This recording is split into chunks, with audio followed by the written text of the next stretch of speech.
Subscribe कीजिए हमारे channel को और बेल आइकन को प्रेस करके ऑल सेलेक्ट कर लें हमारे लेटेस्ट वीडियो हर रोज देखने के लिए। नमस्कार दोस्तों, ओम नमः शिवाय। दोस्तों, आपके छुपे हुए दुश्मन, आपके 3 छुपे हुए दुश्मन अब बाहर आ गए हैं। उनके नाम बाबा जी के पर्चे में आ गए हैं। उनके बारे में तो बताएंगे ही, साथ ही बात करने वाले हैं आने वाले अगले 7 दिन के बारे में। तो आप वीडियो को बिल्कुल अंत तक देखें, बातों को बिल्कुल अच्छी तरह से सुने समझें और जो हम सावधानियां बताएंगे इन दुश्मनों से बचने के लिए, इनका बहुत ही सावधानी के साथ पालन करें। और सबसे बढ़िया बात यह है, इस वीडियो के अंत में 2 उपाय बताएंगे। ये दोनों उपाय आपको दुश्मनों के मायाजाल और षड्यंत्र से बचाएंगे, इसलिए वीडियो को शुरू से लेकर अंत तक देखें। उससे पहले जो भी भोले बाबा के सच्चे भक्त वीडियो को देख रहे हैं, कमेंट बॉक्स में ओम नमः शिवाय जरूर लिखें, साथ ही वीडियो को लाइक कर दें। दोस्तों, दुनिया की असलियत बस इतनी ही है कि सुख के दिनों में सभी साथ है, लेकिन दुख के दिनों में कोई भी आसपास नजर नहीं आता। मान लीजिए आप कहीं भी मुसीबत में फंस गए हैं, उस समय जो आपका साथ देता है वही आपका मित्र है, वही आपका सगा संबंधी है।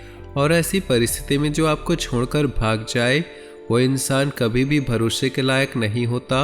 उस इंसान को छोड़ देना चाहिए। ऐसे हुए छुपे दुश्मन अब आपके सामने आने वाले हैं।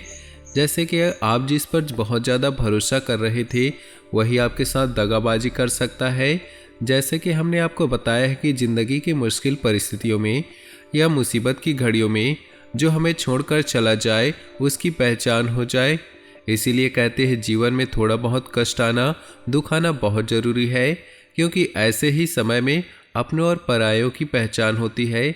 ऐसे समय में छुपे हुए दुश्मन बाहर आते हैं। जीवन में सफलता हर किसी को हासिल नहीं होता, लेकिन हर कोई मेहनती नहीं होता, कर्मठ नहीं होता।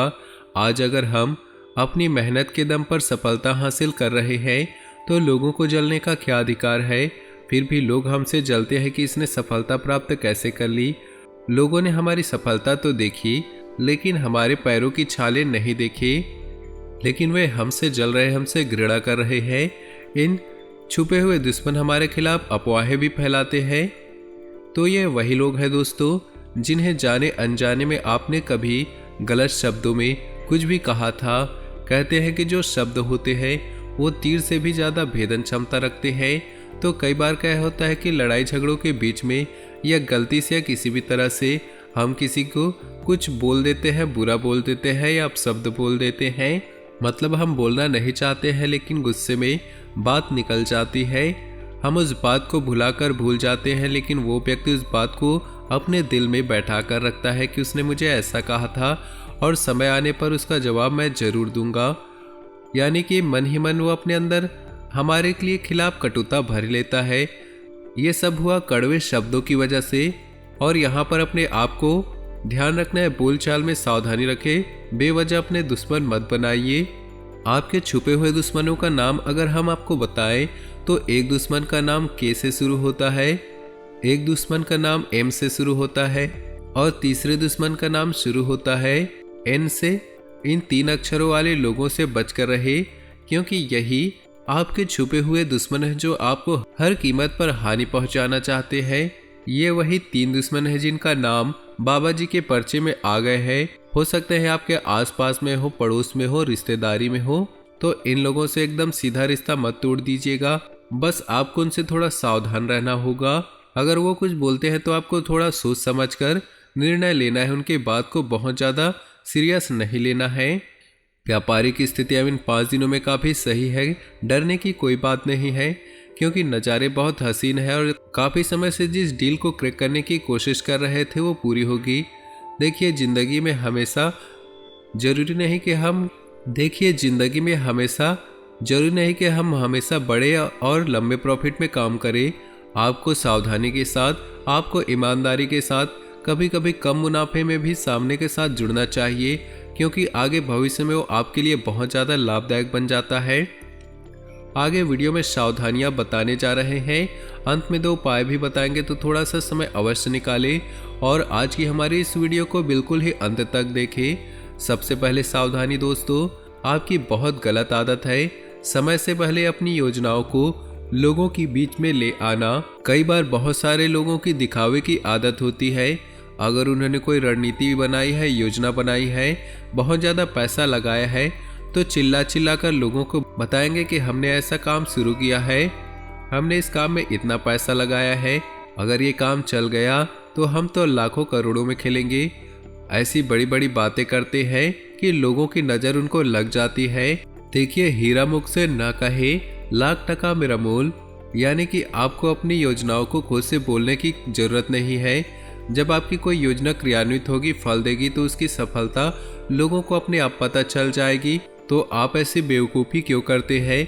जगत भर में डिंडोरा आप क्यों पीटते हैं? आने वाले अगले 5 दिन होने वाले हैं। नौकरी पेशा लोग जो भी नौकरी करते हैं, चाहे सरकारी करते हो या प्राइवेट करते हैं, एक बात का खास ख्याल रखिए कि गुस्सा और अहंकार 2 ऐसी चीज़ें आपकी बर्बादी का कारण बन सकते हैं, और यही 2 चीज़ें आपके दुश्मनों को और ज़्यादा बढ़ा सकती है। जब भी इंसान को गुस्सा आता है तो उस पर खुद का कंट्रोल नहीं होता कि वह कब क्या बोल रहा है। और हमने भी आपको कहा था कि बोलचाल के शब्दों को बड़ा ध्यान में रखना है, तो क्रोध की अवस्था से बचिए। देखिए, हम पानी को कितना भी तेज गर्म क्यों न करें, एक निश्चित समय बाद वह अपने मूल स्वभाव में आ ही जाता है।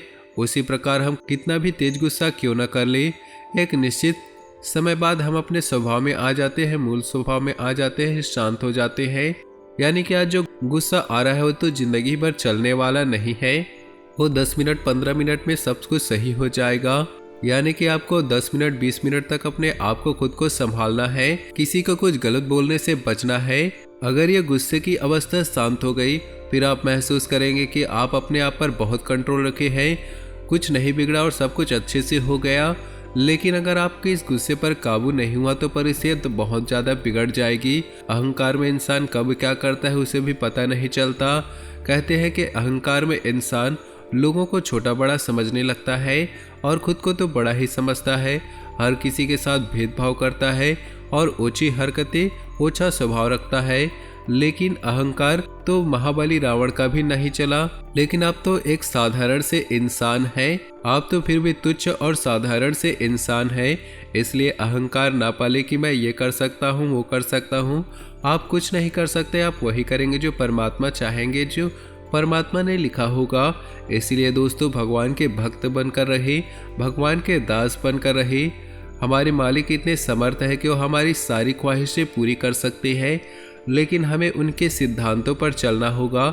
हमें अहंकार से बचना होगा, हमें क्रोध से बचना होगा, लालच से बचना होगा, चोरी चकारी से बचना होगा, बेईमानी से बचना होगा। इतना ध्यान रखिए, जिंदगी आपको नज़ारे दिखाएगी, लेकिन आपके अंदर ही नकारात्मक है तो आप खुश कैसे हो सकते हैं? बहुत सारे लोग होते हैं जो हर वक्त नहीं करते हैं, तो आप सकारात्मक बनिए। नकारात्मकता बहुत हो गया। अब हम आपको 2 उपाय बताने जा रहे हैं, ध्यान से सुनिएगा, आपको फ़ायदा बहुत ज़्यादा होगा। उपायों के बारे में सबसे पहला उपाय ये रहेगा कि गुरुवार के दिन किसी भी महादेव के मंदिर आप जाइए और शिवलिंग पर 1 लोटा जल में लाल चंदन मिलाकर चढ़ाइए। किसी भी प्रकार के पाप है और धन संपदा की प्राप्ति करनी है तो ये काम कीजिए। ये उपाय सर्वोत्तम है। मंत्र बोल दीजिए ओम नमः शिवाय और बाबा से प्रार्थना करके 3 ताली बजाकर आ जाइए, आपका काम अवश्य हो जाएगा। शुक्रवार के दिन दोस्तों आपको क्या करना है, आपको एक सिक्का लेना है, चाहे आप कोई भी सिक्का ले लो, लेकिन इस सिक्के को आपको जस्ट माता लक्ष्मी के पास में रखना है और साथ ही माता जी के साथ संघ की भी पूजा करनी है। पूरे शुक्रवार के दिन उस सिक्के को उस जगह पर रखने दीजिए। उसके बाद शनिवार को उस सिक्के को उस जगह से उठाइए और लाल कपड़े में बांधकर उसे तिजोरी या धन रखने वाले स्थान पर रख देना है। बहुत चमत्कारिक उपाय है, ऐसा करने पर आपकी ज़िंदगी में पैसों की कमी नहीं होगी। अगला उपाय है शनिवार के दिन। शनिवार के दिन अगर आप काली गाय को चारा खिलाते हैं तो ये बहुत शुभ है। साथ ही आप काले कुत्ते को सरसों के तेल की चुपड़ी हुई रोटी खिलाते हैं तो भी बहुत शुभ है। तो दोस्तों, आज का वीडियो आपको अच्छा लगा हो तो वीडियो को एक लाइक जरूर करें। साथ ही नीचे दिए कमेंट बॉक्स में सच्चे श्रद्धा भाव से ओम नमः शिवाय जरूर लिखिए। आपका दिन शुभ हो, मंगलमय हो।